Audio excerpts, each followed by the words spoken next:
Bien, en las semanas pasadas les presentamos a todos ustedes nuestra gran visión como iglesia para los años por venir. Y esta gran visión que Dios nos ha dado como iglesia es lo que hemos llamado la campaña ¿Qué sigue? No sé si tenemos tal vez una diapositiva sobre la campaña. Y a medida que estuvimos compartiendo con ustedes, iglesia, muchos de ustedes se preguntaron cómo vamos a hacer esto o cuánto va a tomar para hacer esto. Y compartimos con ustedes que Next o ¿Qué sigue? ¿Verdad? Se trata de poner nuestra fe en acción. Y es lo que creemos que es la misión, la visión que nos ha dado Dios como iglesia para los años por venir. Y esa visión, ¿verdad?, está compuesta por 5 corrientes. Y hablamos de plantaciones de iglesia alrededor de todo el mundo. Y nuestra meta es ¿cuántas iglesias? 1000 iglesias. También estuvimos hablando de la segunda corriente, que es levantar a la siguiente generación de líderes aquí en nuestra iglesia para que sirvan acá en el suroeste de la Florida y también en todo el mundo. Hablamos también de un centro de consejería cristiana, Próxima Sanación, donde podamos ofrecer consejería bíblica a todos aquellos que tienen luchas, ¿verdad?, con su salud mental. Y hablamos también de Próxima Excelencia. ¿Sí? Y esto se basa en nuestra academia, la academia que tenemos y cómo podemos pagarle mejor a nuestros maestros, cómo podemos costear incluso los estudios de algunas personas que no pueden asistir y cómo podemos mejorar nuestras instalaciones. Y la última corriente es Próximo Hogar. Y eso tiene que ver, ¿verdad?, con las mejoras que nuestras instalaciones necesitan, ¿verdad? Como ustedes saben, una iglesia tan grande necesita ser mantenida. Y no solo eso, sino también, ¿verdad?, estamos tratando de eliminar la deuda que tenemos como iglesia debido al edificio que creamos para nuestros niños, ¿verdad?, ya que seguimos creciendo. Así que todo esto ha sido la visión que nos ha dado, ¿verdad?, Dios como iglesia, liderazgo para los próximos 3 años. Y como muchos se preguntarán, ¿cómo vamos a hacerlo o cuánto va a tomar eso? Y allí es donde pueden ver, ¿verdad?, en pantalla, siendo totalmente transparente con ustedes, lo que va a tomar y cómo van a ser asignados cada fondo a cada corriente. Y yo sé que cuando ven el número probablemente se asusten y piensan, no, eso es irreal, eso es imposible. Pero algo que hemos aprendido como iglesia es que a medida que nosotros somos fieles y obedientes en lo que el Señor nos llama a hacer, Él bendice nuestros esfuerzos y bendice los riesgos que tomamos como iglesia. Amén. Así que los vamos a invitar a que durante esta temporada, a medida que escuchan más sobre esta visión, ¿verdad?, ¿qué sigue? Ustedes se mantengan en oración y buscando la guía del Señor para saber cómo pueden ustedes colaborar y apoyar y ser parte de lo que Dios está haciendo acá en nuestra iglesia y en todo el mundo. Amén. Bien, hoy vamos a estar entonces en Éxodos, continuar nuestra serie. Y el día de hoy hemos titulado el mensaje Valentía en el Evangelio. Si tú estás hoy aquí por primera vez, puedes textear la palabra conectar al 239-239 y con gusto conectaremos contigo. Si necesitas dar tu próximo paso de bautismo, si estás interesado en asistir a la clase de membresía, si necesitas comunidad y conectarte a un grupo, cualquiera que sea tu paso, nosotros podemos conectar contigo y ayudarte. Así que textea la palabra conectar al 239-239 o escanea el código QR que está en tu folleto. Allí podrás ver los anuncios y también tomar notas del sermón. Bueno, ahora vamos a ponernos de pie para honrar al Señor en la lectura de su palabra. Vamos a Éxodo capítulo 11. Si usted tiene su Biblia, puede acompañarme allí. Si no, verá los versículos en pantalla. Éxodo capítulo 11, versículo 1. El Señor dijo a Moisés: una plaga más traeré sobre Faraón y sobre Egipto, después de la cual los dejará ir de aquí. Cuando los deje ir, ciertamente los echará de aquí completamente.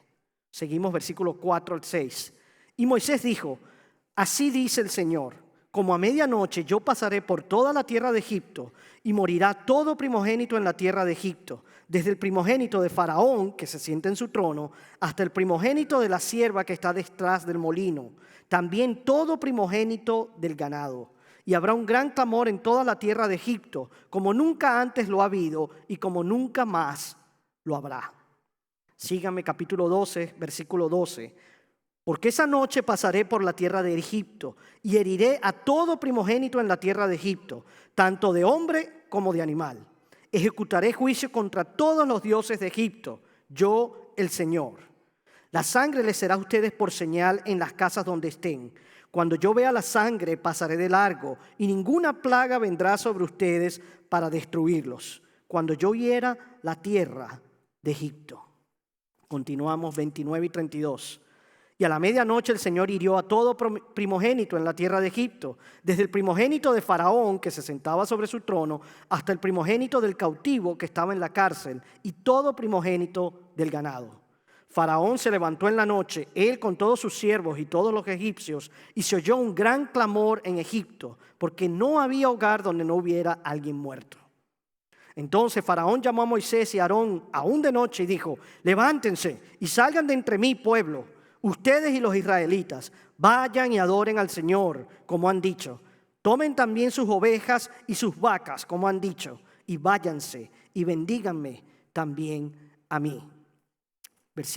Capítulo 13, versículo 3. Y Moisés le dijo al pueblo: acuérdense de este día en que salieron de Egipto, de la casa de esclavitud, pues el Señor los ha sacado de este lugar con mano poderosa.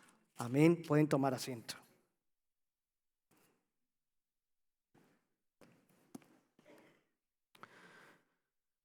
¿Te imaginas si tú estuvieses en una situación donde tuvieras que despertar cada mañana sin saber si ese será tu último día con vida? Vivir con la sensación de que hoy podría ser el último día, no mañana, hoy. ¿Te imaginas lo que sería sentirse así? Esa es la historia de una mujer latinoamericana que fue secuestrada por un grupo de guerrilleros cuando ella iba en un viaje a bordo de una avioneta por la selva.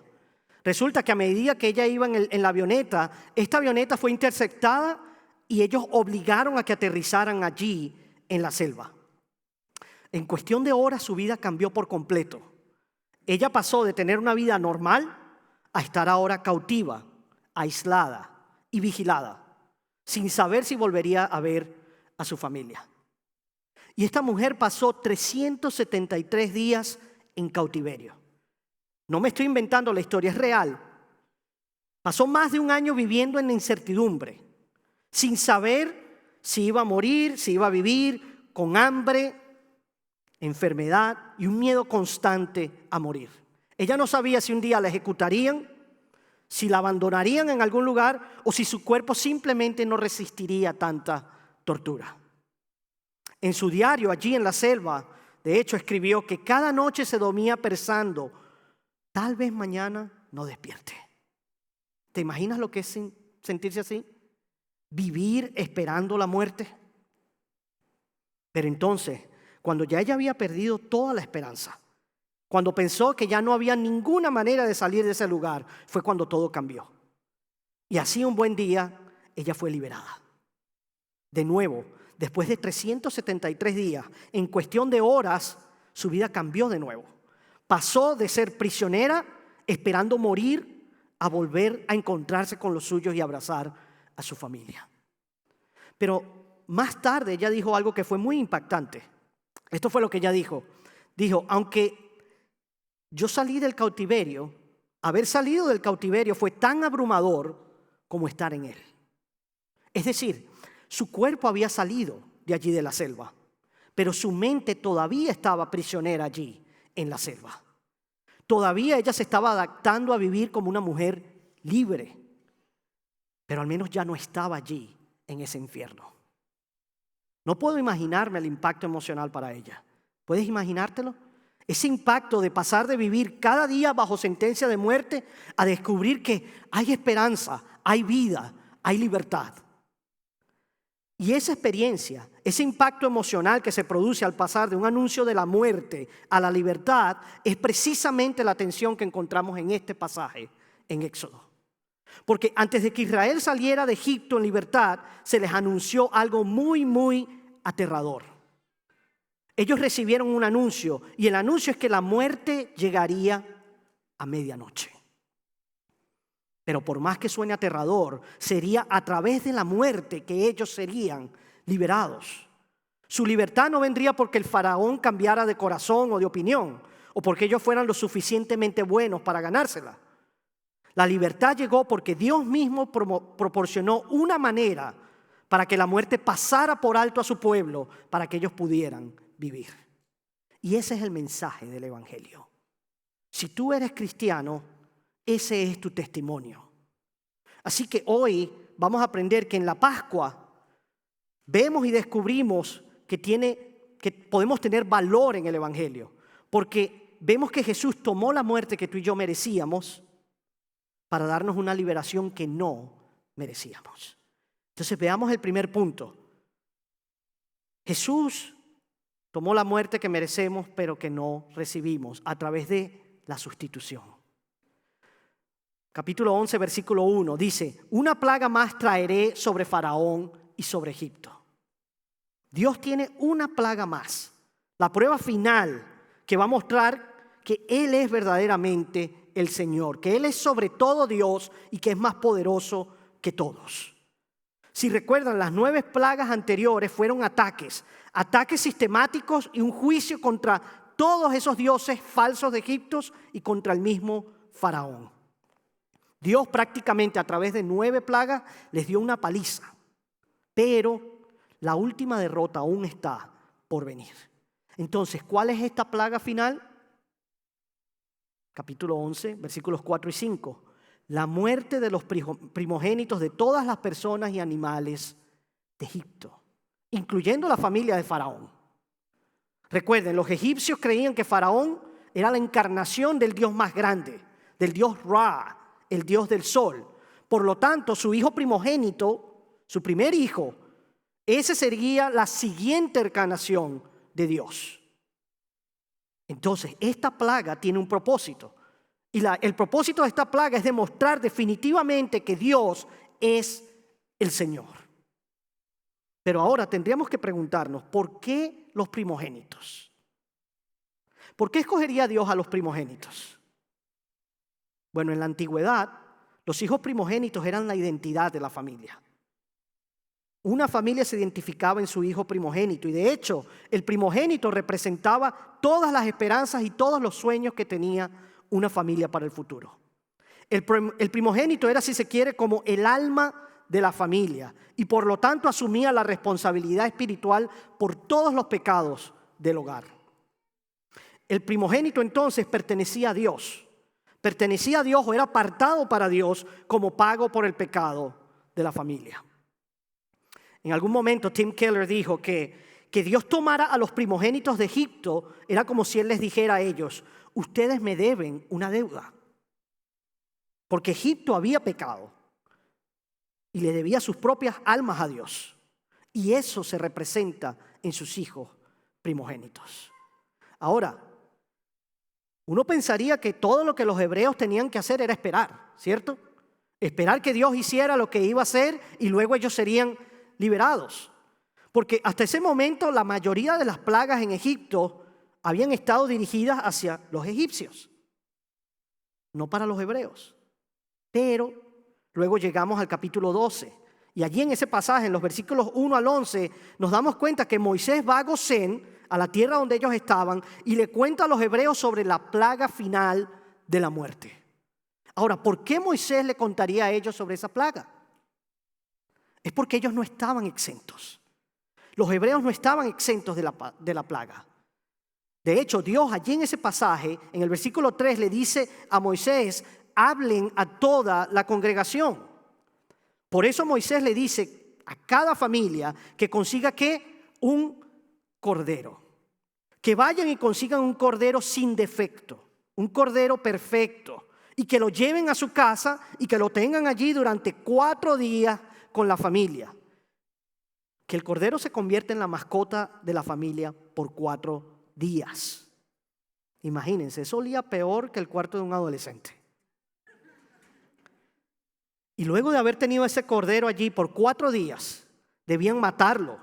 Debían matar al cordero y debían tomar la sangre y untarla en los postes y en el dintel de sus puertas. Solo imagínate al hijo diciéndole a su padre: papá, pero este es mi mascota, este es mi corderito, ¿cómo que vamos a matarlo?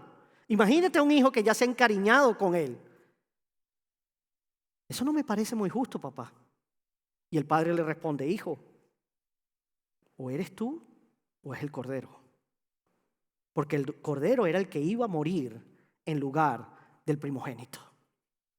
Moisés les dice que la muerte vendrá por todos los primogénitos de la tierra de Egipto, incluyéndolos a ellos mismos. Entonces vemos que Dios no hace ninguna distinción aquí. Él le dice a los hebreos lo que deben hacer. Y si no lo hacen, ¿qué va a suceder? Van a ser juzgados tal como los egipcios. ¿Por qué? Porque los hebreos merecían la muerte tanto como los egipcios. Ellos eran pecadores que merecían la muerte al igual que todos esos egipcios. Por eso es que ellos necesitaban protección, porque ellos eran tan culpables como los egipcios. Eso es lo que nos dice Romanos 6:23. ¿Sí? Romanos 6:23 nos dice que la paga del pecado es la muerte. Entonces el pecado no te hace malo, el pecado te hace muerto. La paga del pecado es la muerte. Y para nosotros es muy fácil, para ti y para mí, a veces pensar que nosotros no somos tan malos como otras personas, que no somos tan culpables como otros, que hemos tenido tal vez una vida, bueno, más o menos buena, mejor que la de muchos otros. Porque nosotros tenemos esta noción de justicia relativa. Para nosotros muchas veces la justicia es relativa. Nosotros nos decimos, bueno, yo al final no soy tan malo como la persona de allá. Yo relativamente soy bueno. Porque tú y yo pensamos que como hacemos algunas cosas buenas, eso nos convierte en buenas personas. Pero Pablo no estaría de acuerdo con eso. Y de hecho, Romanos 3:23 nos dice lo contrario. Nos dice, todos han pecado y por eso están destituidos de la gloria de Dios. ¿Y qué significa todos? Todos significan todos, sin excepción. No importa si eres egipcio o si eres hebreo. No importa, todos hemos pecado. Así que solo la sangre de un sustituto la que puede salvarnos. Solo la sangre de un sustituto. En Génesis, cuando vemos el relato de la creación, Dios crea a Adán y a Eva. Los crea a su imagen y a su semejanza, para su gloria. Luego viene y los pone allí en un jardín y lo pone todo a sus pies. Les dio dominio sobre toda la tierra, pero solo había una excepción. Ellos no podían comer del árbol del conocimiento del bien y el mal. Sin embargo, ellos decidieron desobedecer. Ellos decidieron desobedecer y comieron del fruto. Y la paga o la pena por comer del fruto y desobedecer, ¿cuál era? La muerte. Entonces ellos escucharon a la serpiente. Ellos eligieron seguir a la serpiente, seguir su propio camino en lugar del camino de Dios.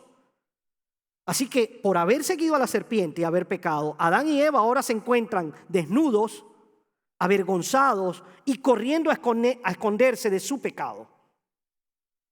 Cuando el pecado entró en el mundo, entonces todo se quebró. Y todos, tú y yo, estamos bajo la maldición de la muerte. Pero ¿qué sucedió después? ¿Qué hizo Dios? En Génesis 3:15 vemos lo que se llama el protoevangelio. Porque Dios no se quedó de brazos cruzados. Él nos ama tanto que Él vino y dio una promesa. Y la promesa es que vendría uno para revertir la maldición y derrotar a la serpiente. Y luego Dios procede a tomar un animal inocente, lo mata, derrama su sangre y usa su piel para cubrir la vergüenza y la desnudez de Adán y de Eva.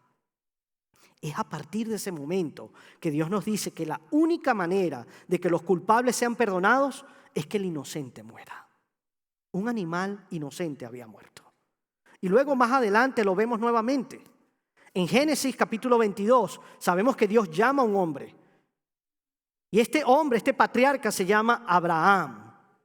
Y Dios le prometió a Abraham un hijo. Y después de 20 años, él y su esposa tienen a su hijo, Isaac. Pero más tarde Dios le ordena a Abraham que lleve a Isaac a una montaña y que allí en esa montaña lo sacrifique. Abraham obedece Y cuando él está a punto de matar a su hijo, Dios lo detiene. ¿Y qué le proporciona? Le proporciona un carnero para que lo sacrifique. Entonces es allí donde Abraham sacrifica al carnero en lugar de su hijo. Nuevamente vemos el inocente en lugar del culpable. Y quizás tú estás allí sentado y pienses, wow, eso es muy cruel. Es demasiado cruel. ¿Por qué un pago de sangre marcaría la diferencia para un Dios infinito? ¿Cuál es la obsesión con la sangre? Porque si te pones a pensar, suena un poco extraño, ¿no es así? Suena incluso hoy en día hasta bárbaro. Imagínate, es como si Dios te dijera, sí, yo te perdonaré, pero solo si sacrificas a tu perro. ¿No es así? Pero ese no es el punto. Ese no es el punto. El punto es que el pecado es tan grave, el pecado es tan mortal, que incurre una deuda con Dios. Y esa deuda tiene que ser pagada. Y la pena del pecado es la muerte. Para que podamos ser perdonados, alguien debe pagar la deuda. Entonces el pecado nunca es gratis. El perdón nunca es gratis, siempre tiene un costo. Perdonar no es fácil, tampoco es gratis. Algo nos cuesta, siempre tiene un costo. Siempre le va a costar perdonar a la persona que debe perdonar. Por ejemplo, supón que tú allí en tu sala tienes un adorno que te regaló tu bisabuela. Una vasija tan preciosa, tan invaluable, imposible de conseguir hoy en día. Pero tus hijitos están jugando allí en la sala y por más que les dice que paren, no estén tirando la pelota, desde allá, desde la cocina, se escucha, allí está. Quebraron la vasija de la bisabuela.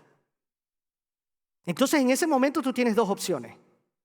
O los castigas, te enojas y los castigas fuertemente y es más, los haces pagar por esa vasija, así sea con trabajo forzoso, o decides perdonarlos.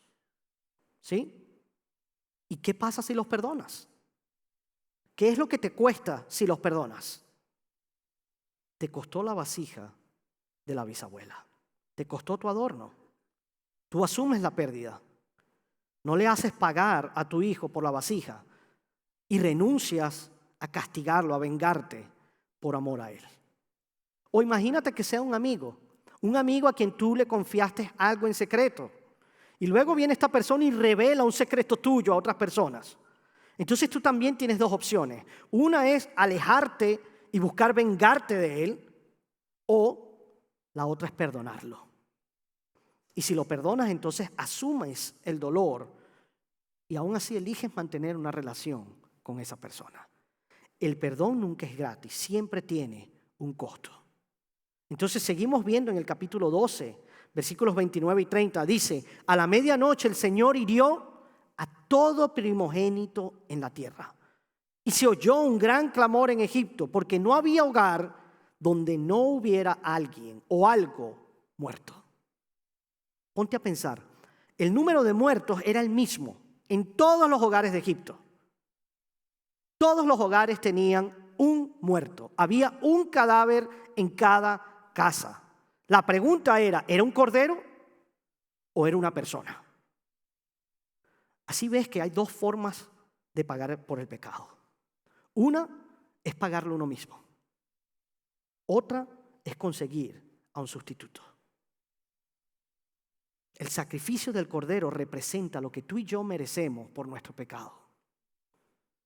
Deberíamos morir como ese animalito. Y tal vez tú digas, no, mi pecado no es tan grave. Porque nosotros a menudo culpamos a otros, ¿no?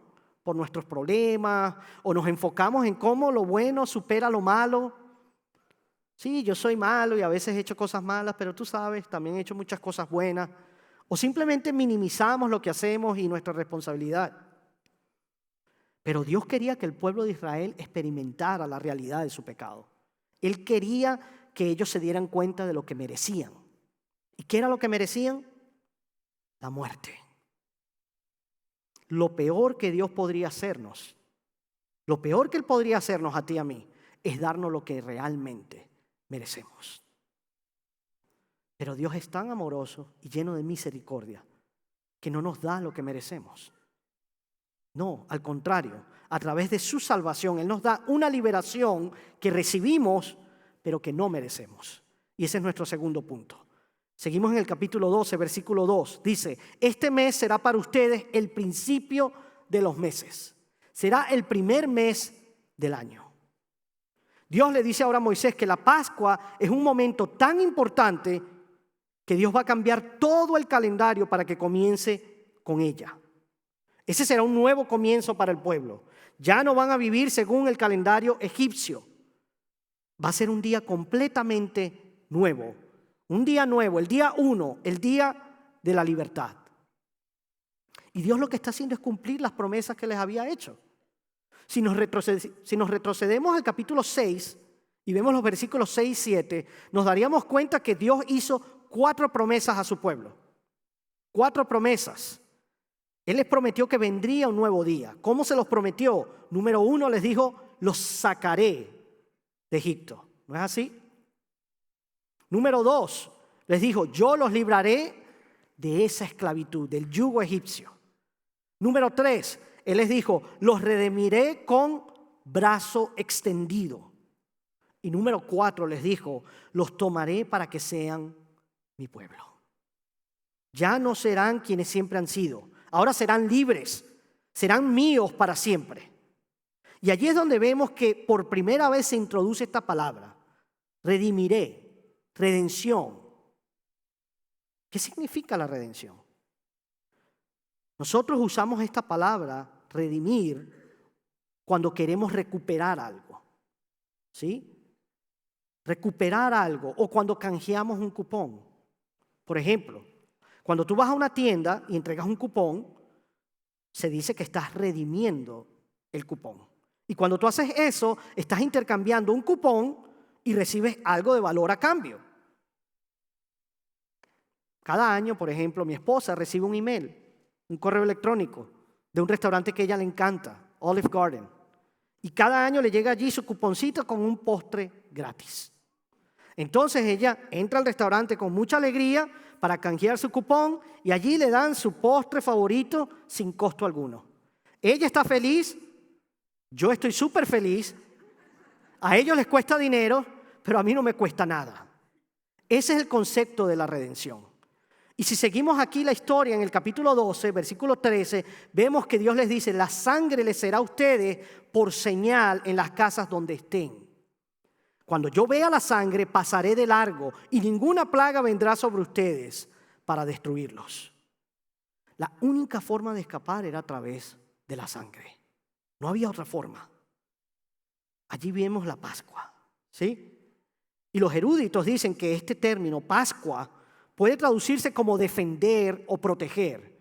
En esencia, lo que Dios está diciendo es que cuando Él vea la sangre, los defenderé y los protegeré de la muerte. La sangre es lo que los protegerá de la justicia de Dios. Así que cuando llegó el destructor, Él vino para traer justicia a los que no creyeron y misericordia a los que sí creyeron. Lo que marcó la diferencia fue la fe en Dios a través de la sangre. La fe en Él a través de la sangre y nada más. Porque el destructor no dijo, bueno, esa es una familia muy bonita, muy buena esa familia. Así que voy a tener misericordia de ellos. El destructor tampoco dijo, no, esa es una mala familia. Voy a juzgarlos. No. La única razón por la que el destructor pasó de largo es porque vio la sangre en la puerta. No fueron por las buenas obras de estas personas que lo salvaron, sino que fue la sangre del Cordero.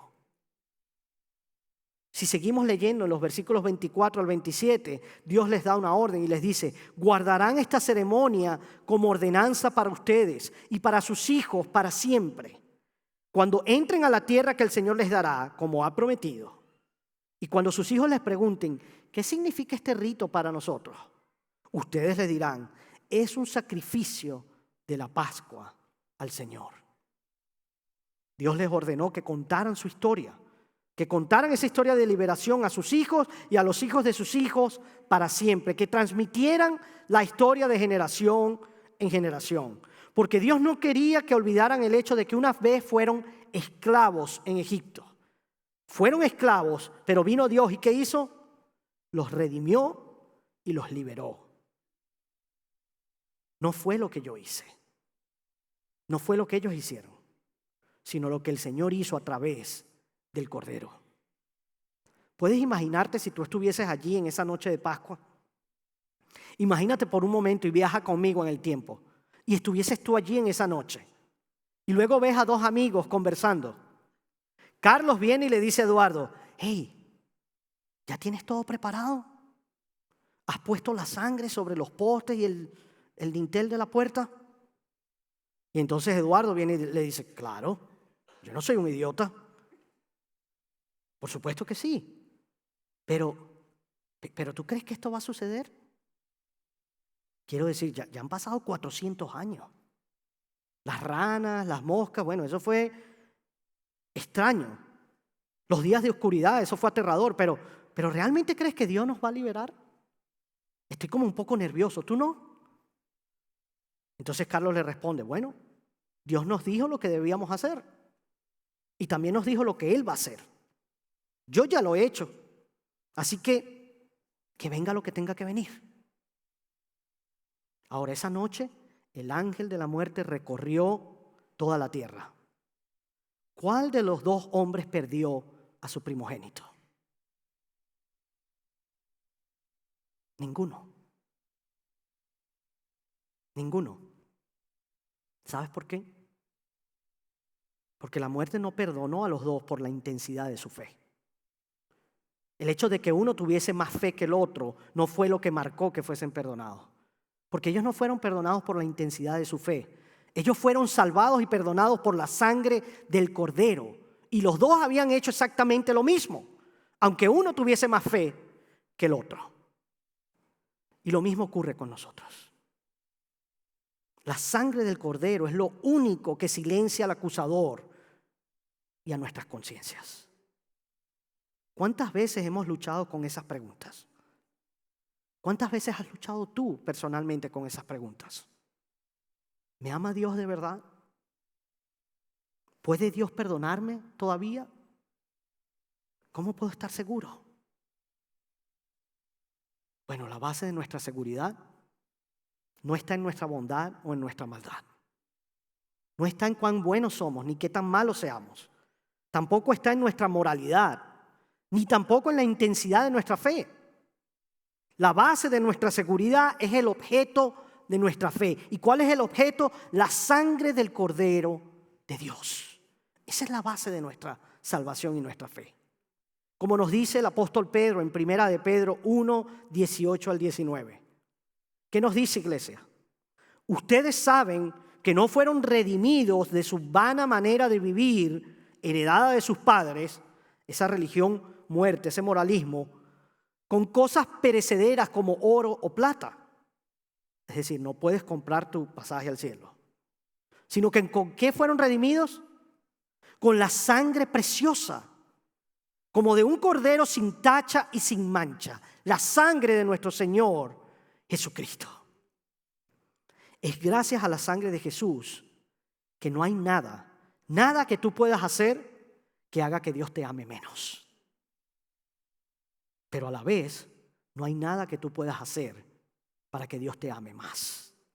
Antes de que hicieras algo bueno o malo, Dios decidió enviar al Cordero final para que muriera por tus pecados y te liberara de ellos para siempre.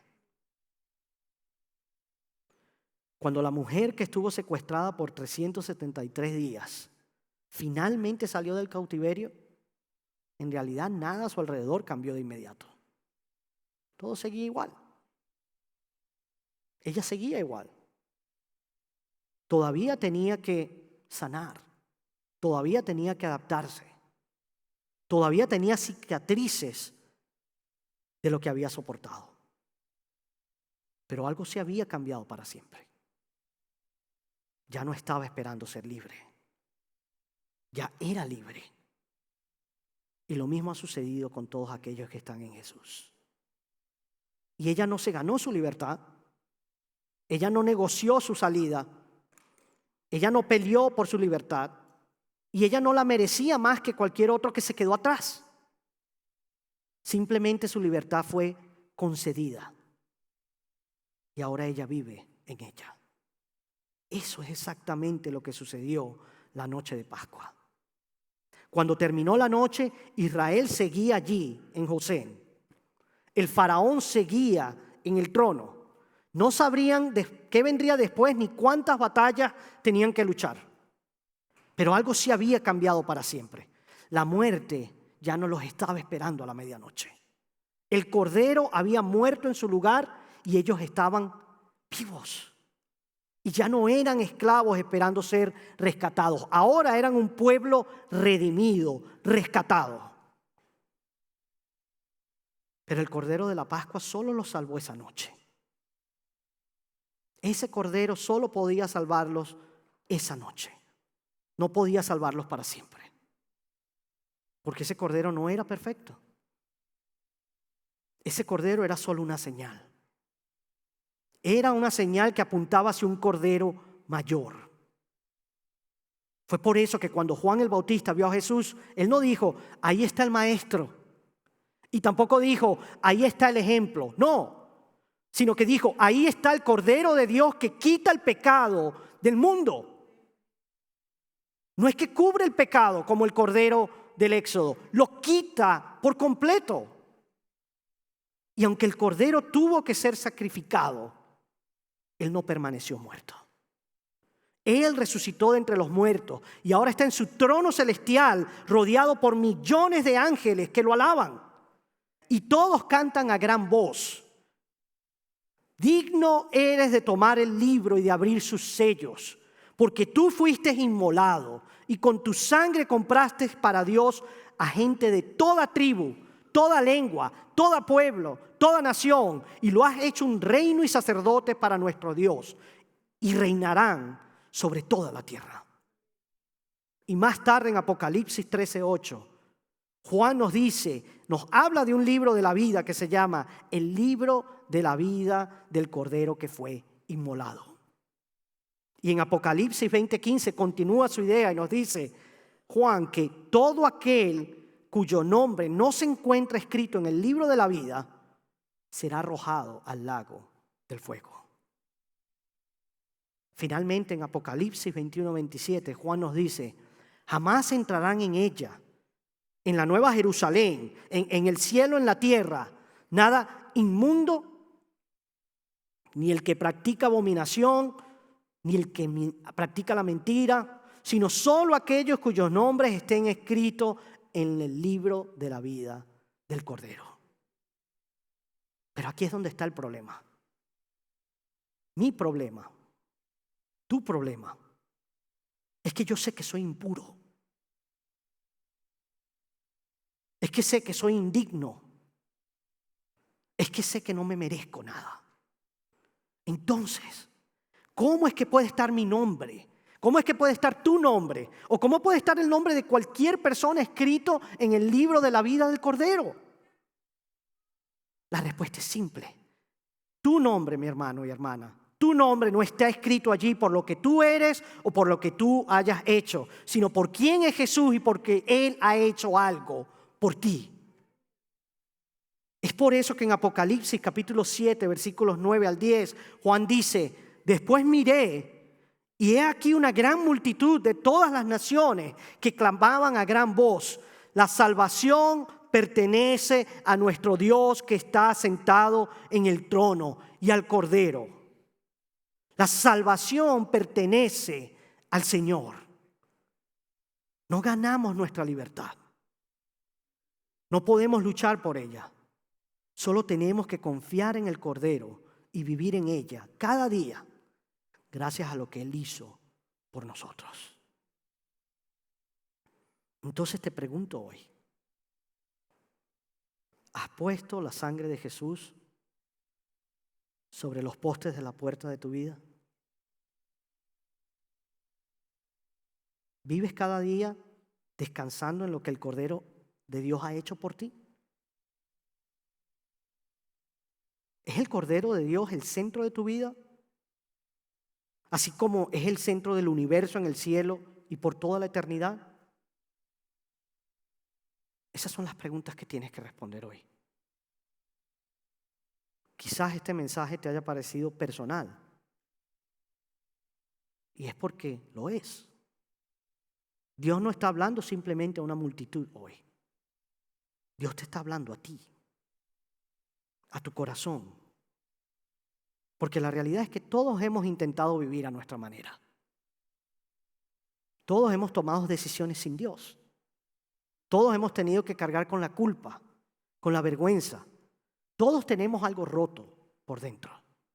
Y no hay ningún esfuerzo propio, no hay ninguna moralidad ni cuán buenos seamos, no hay ninguna buena opción que nosotros podamos hacer que pueda salvarnos.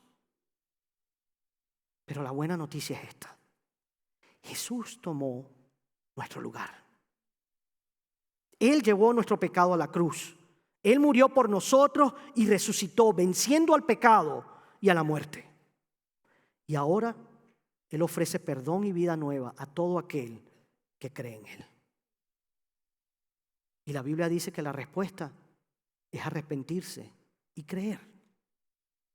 Arrepentirse y creer. ¿Y qué es arrepentirse? Es simplemente dejar de correr de Dios y volverse a Él. Dejar de vivir a tu manera y comenzar a vivir para lo que Él te creó. ¿Y qué significa creer?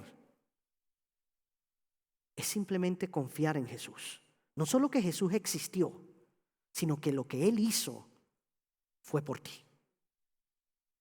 No se trata de ser bueno o suficiente o ganar tu camino al cielo. Se trata de una relación con Dios, de una relación real y personal con Dios. Y la buena noticia es que tú no necesitas salir por esa puerta y limpiarte primero. No. Él te está invitando a entregar tu vida a Jesús hoy. Hoy mismo puedes tener una relación con Él. Y si ese es tu deseo hoy, quiero invitarlos a todos, a medida que el grupo de alabanza viene a tocar una canción final, que allí donde se encuentren, bajemos nuestras cabezas, agachemos nuestra cabeza, toda cabeza doblada, todo ojo cerrado.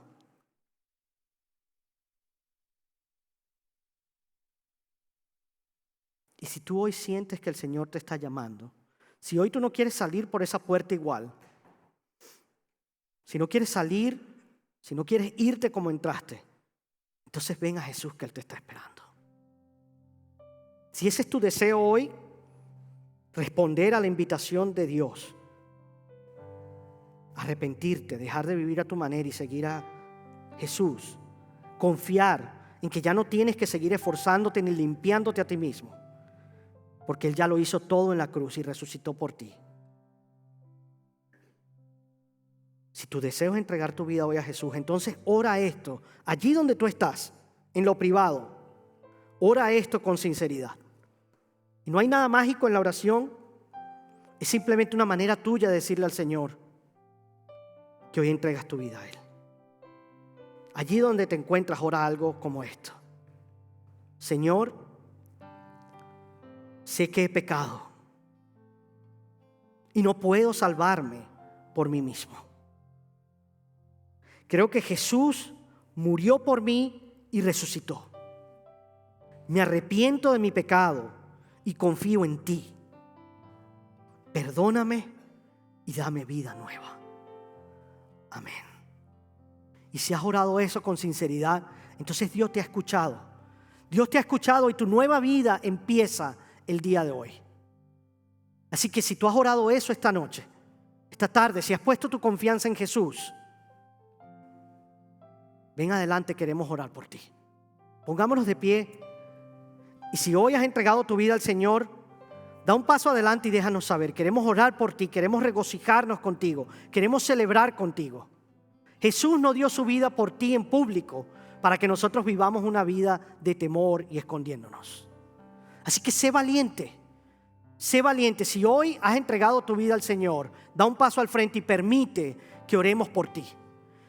Y si allí donde tú estás Necesitas coraje para vivir en el Evangelio. Necesitas valentía para poder compartir el Evangelio, ya sea con tu padre, tu madre, tu primo, tu tío, un amigo, alguien que tú sabes que necesita salvación, pero que a ti te falta el coraje para compartir el mensaje de salvación. Entonces da un paso al frente. Queremos orar por ti para que el Señor te dé valentía, para que seas una luz donde sea que tú vayas y para que con valentía puedas compartir el Evangelio del Señor.